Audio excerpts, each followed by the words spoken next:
December 23, 2010. A hooded man walks into a Quick Trip gas station on East 13th Street in Des Moines, Iowa. Gloves on, hood pulled tight over his forehead, baseball cap underneath. He buys 2 hot dogs, a drink, and a handful of hot lotto tickets, pays cash, punches in his numbers manually. Doesn't make small talk, doesn't look at the camera, folds the tickets into his wallet, and disappears into the winter night. 6 days later, one of those tickets hits the $14.3 million jackpot. But nobody comes forward to claim it, not even a year later. $14.3 million just sitting there, unclaimed, and the winner would rather burn every single cent than reveal his identity. Because the man who bought that ticket was the exact same man hired to make sure the lottery could never, ever be hacked. He was the information security director, the one person every lottery in America trusted to keep the system clean. And by the time investigators finally figured out what happened, he had already rigged jackpots in 5 different states, siphoning $24 million with nothing but a USB stick and a few lines of code hidden inside a self-destructing rootkit. So how do you hack a system that was specifically designed to be unhackable? And what brought down the most audacious inside job in lottery history? Let's rewind. Eddie Raymond Tipton, born in Texas, 1963. He grows up unremarkable, studies computer science at the University of Houston, graduates with decent enough grades, and drifts through 2 decades of forgettable IT jobs. Nothing about him screams criminal mastermind. Heavy-set build, thinning hair, wire-rimmed glasses, the slouched posture of someone who spent every waking hour of his life hunched over a keyboard. Colleagues who knew him later would describe a man who was friendly in a harmless way. He'd pat you on the shoulder if you were having a bad day and say, "I just want you to know I'm your friend." Invisible, exactly the kind of person nobody suspects. Then, in 2003, he lands the job that changes everything. He joins the Multi-State Lottery Association, known as MUSL, headquartered in a bland office park in Urbandale, Iowa. His official title? Information Security Director. Translation: he's the guy who makes sure the random number generators that pick winning lottery numbers across the entire country are completely tamper-proof. He builds the firewalls, he writes the security protocols, he monitors the draw room. He doesn't just guard the vault, he built the vault, and for 7 straight years, he does exactly that. Professional, methodical. The kind of IT guy who stays at his desk until 11 at night and speaks in jargon that makes everyone's eyes glaze over. But behind that boring, forgettable exterior, Eddie Tipton has a fascination that should have raised every red flag in the building. He's obsessed with rootkits. For those who don't know, a rootkit is stealth software designed to burrow deep inside a computer's operating system, execute tasks invisibly, and then destroy itself without leaving a trace. A ghost program. It does its job and vanishes. Tipton even told a colleague casually that he had built a self-destructing rootkit. Just mentioned it like it was a hobby project. Nobody blinked. Nobody asked why the man responsible for protecting lottery computers was building malware specifically designed to be invisible.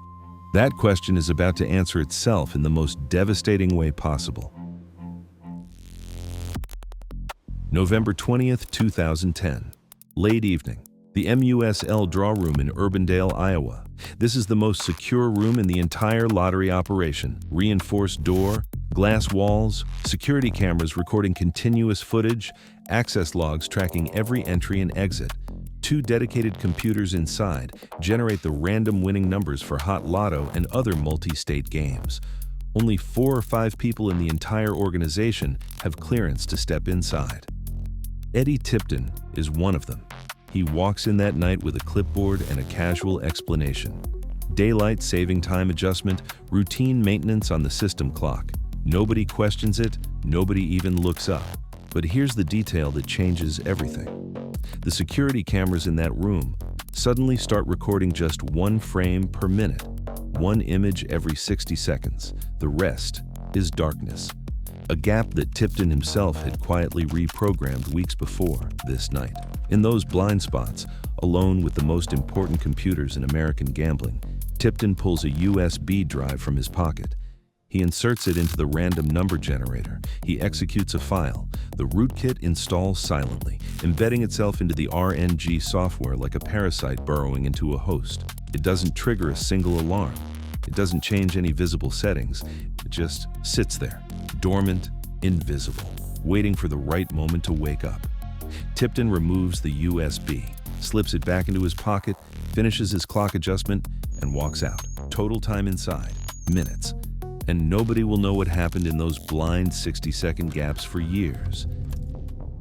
And here's where the plan becomes diabolically brilliant. Tipton's code doesn't activate every day. It doesn't activate every week. It isn't running in the background doing anything detectable. It only springs to life when three extremely specific conditions are met simultaneously.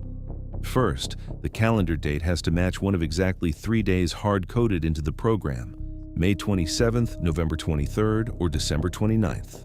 Second, that date has to fall on either a Wednesday or a Saturday, the standard drawing days. Third, the drawing has to occur after a specific time in the evening. Hit all three conditions at once, and the random number generator stops being random. Instead, it outputs a preset sequence of numbers that Eddie Tipton already knows. Miss even one condition, and the rootkit stays asleep. No activity, no evidence, no trace. Just a perfectly functioning lottery machine with a ghost living inside it. And once the rigged drawing is complete, the code self-destructs. Erases itself completely. No digital fingerprints, nothing for auditors to find. Tipton had built a time bomb that only detonated on his schedule, stole the numbers, and vaporized the evidence. It's the perfect crime. Or at least, that's what he told himself. Because what Eddie Tipton didn't account for was his own voice. December 29th, 2010, drawing night.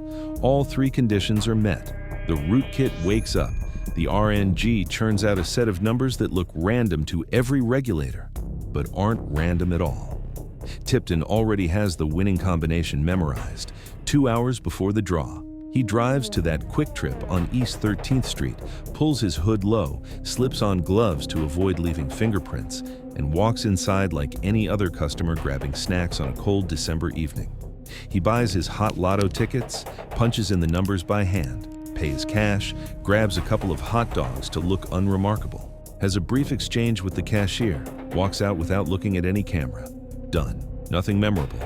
The next morning, Iowa Lottery announces a jackpot winner, $14.3 million.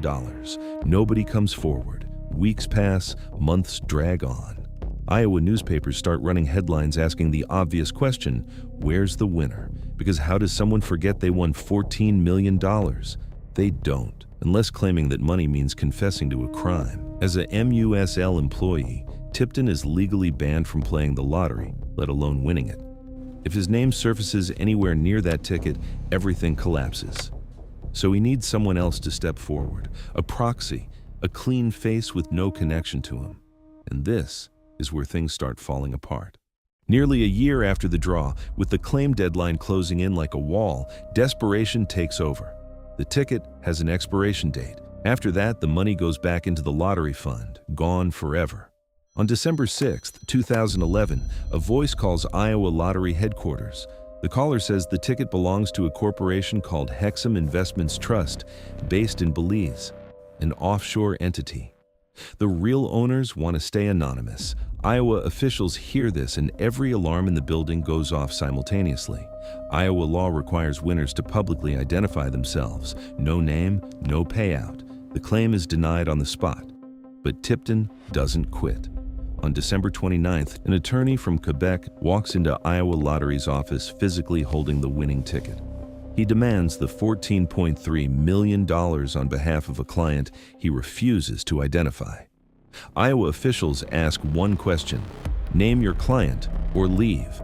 Johnston leaves, and $14.3 million vanishes, forfeited. Someone deliberately incinerated a fortune to stay in the shadows. That kind of behavior doesn't happen by accident. The Iowa Lottery contacts the state attorney general's office and requests a formal investigation. They know they're looking at something much bigger than a missing winner, but what they uncover next will make $14 million look like pocket change. They start pulling threads. The Belize Trust traces to Johnston in Quebec. Johnston leads to two names in Sugar Land, Texas. Robert Rhodes, businessman, old friend of Eddie Tipton. They'd worked together at a software company years earlier. They'd even vacationed together. Rhodes had been in Iowa right around the time the winning ticket was purchased. Investigators now have a theory, but they need a face. In October 2014, nearly 4 years after the drawing, they released the convenience store footage to the public. The hooded man. They're hoping someone recognizes him. At first, it seems like a long shot. The face is obscured by the hood and cap. The video quality is terrible, but then the calls start flooding in. And here's the thing. It wasn't his face that gave him away. It was his voice. That brief exchange with the cashier, captured on the store's audio, featured a distinct, low, gravelly voice that multiple people recognized immediately. A Maine lottery employee who'd worked with Tipton during a security audit called in first. Then, a web developer at the Iowa lottery itself, someone who'd sat near Eddie for years, recognized the voice instantly. Independent callers, same answer. That's Eddie Tipton. Investigators pull his alibi apart piece by piece. He claimed he was visiting family in Texas during the Christmas holidays. Routine trip, nothing unusual. But cell tower records tell a very different story. His phone pinged towers in Des Moines, Iowa, on December 23rd, in the exact city, at the exact time. The alibi is a lie. The trial, when it finally comes, delivers one of the most absurd moments in American courtroom history. Prosecutor Rob Sand opens with a devastating line. This is a classic story about an inside job. Tipton's own brother Tommy takes the stand as a character witness. The prosecution shows the jury the convenience store footage and asks Tommy if he recognizes the man. Tommy looks at the screen, pauses, and delivers what might be the worst defense in legal history. That can't be Eddie. The man on the video is buying a hot dog. Eddie doesn't even like hot dogs. The courtroom barely suppresses laughter. After deliberating just 5 hours, the jury finds Eddie Tipton guilty on 2 counts of fraud, sentenced to 10 years. But here's the thing. The investigation wasn't over. It was just beginning. Tipton's arrest cracked open a conspiracy that stretched across half the country. Once investigators had the blueprint, they knew exactly what to look for. They ran his 3 magic dates, May 27th, November 23rd, December 29th. The results came back one by one, each one worse than the last. November 23rd, 2005. Colorado Lotto. The winner? Tommy Tipton, Eddie's own brother. He collected $568,000 through a friend acting as a front man. December 29th, 2007, Wisconsin Megabucks, $783,000 paid out to an LLC controlled by Robert Rhodes. Financial records showed the money funneling directly back to Eddie. November 23rd, 2011, Oklahoma Hot Lotto, $1.2 million claimed by yet another Tipton associate who had driven across state lines to buy a single ticket and hand-selected the winning numbers manually. Who drives 4 hours to buy a lottery ticket and picks the exact winning numbers? Someone who already knows what those numbers will be. Kansas turned up another rigged drawing. 5 states, 6 confirmed rigged drawings, $24 million stolen. For over a decade, Eddie Tipton had been methodically bleeding the lottery dry, using the same playbook every time. Magic dates, manual number selection, proxy winners, money laundered through friends, family, and shell companies. Nobody connected the dots because nobody in the history of American gambling had ever imagined the security director was the thief. In 2017, facing the full weight of the evidence, Tipton cuts a deal with prosecutors. He pleads guilty and admits to everything. Every rigged drawing, every proxy winner, every dollar laundered. In open court, he tells the judge, "I wrote software that included code that allowed me to predict winning numbers, and I gave those numbers to other individuals who then won the lottery and shared the winnings with me." Tommy pleads guilty.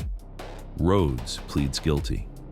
In August 2017, Eddie Tipton is sentenced to 25 years in prison. He'd serve roughly 4.5 before walking out on parole in January 2022. The court orders restitution of $2,222,864. But here's the detail that should genuinely terrify you. The detail that investigators still talk about.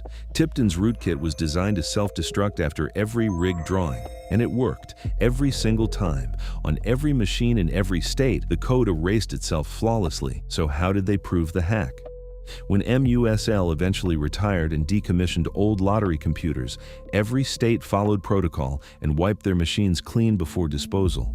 Every state except one, Wisconsin. When Wisconsin pulled their old RNG computer out of service, someone forgot to format the hard drive. They just unplugged it and stuck it in storage. Years later, a forensic computer specialist named Sean McClendon was brought in to examine that forgotten machine. Deep inside the system, he found it.